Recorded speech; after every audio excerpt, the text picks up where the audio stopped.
আসসালামু আলাইকুম ভিউয়ার্স, আশা করি ভালো আছেন।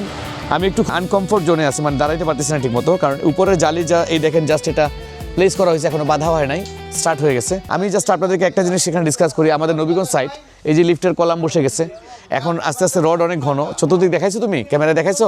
একটা জিনিস এখানে আপনাদের সাথে শেয়ার করা, এই যে রড একটা দেওয়া হয়েছে দেখেন, এগুলো যে দেখেন কর্নারে কর্নারে দেওয়া হয়েছে, সবগুলো কলামে কলামে দেওয়া হয়েছে। এইটাকে বলা হয় স্ট্যাড রেইল।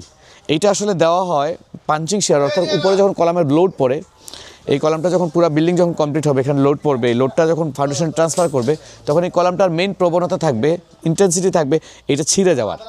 অর্থাৎ এটা সহজ ভাষায় বললে, মানে ইঞ্জিনিয়ারিং ভাষা না বললে, যে এই কলামটা এই স্ল্যাবের যে থিকনেসটা আমরা ঢালাই দিব, এটাকে ছিঁড়ে ঢুকে যেতে যাবে, কারণ ওজনের ইয়ের জন্য। তো ওই যে ছিঁড়ে যাওয়ার প্রবণতা, এটাকে রোধ করার জন্য যেটা দেওয়া হয়, এই ছিঁড়ে যাওয়াটাকে আমরা ইংরেজিতে বলি পাঞ্চিং শেয়ার।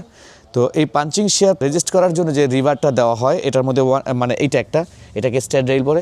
পাঞ্চিং শেয়ারটা ইম্পর্ট্যান্ট ফাউন্ডেশন ডিজাইনের ক্ষেত্রে, পাঞ্চিং শেয়ারটা ইম্পর্ট্যান্ট, আপনারা জানেন। তো এটার ব্যাপারে আমরা এই যে এখানে এই যে স্ট্যাড রেইল যেটা নতুন আমরা এখানে দিলাম, সাধারণত জেনারেলি এগুলো আমরা সচরাচর ফাউন্ডেশনে দেখি না, তো এটা আপনাদের সাথে ডিসকাস করলাম। Momota Associates. It's time to create history.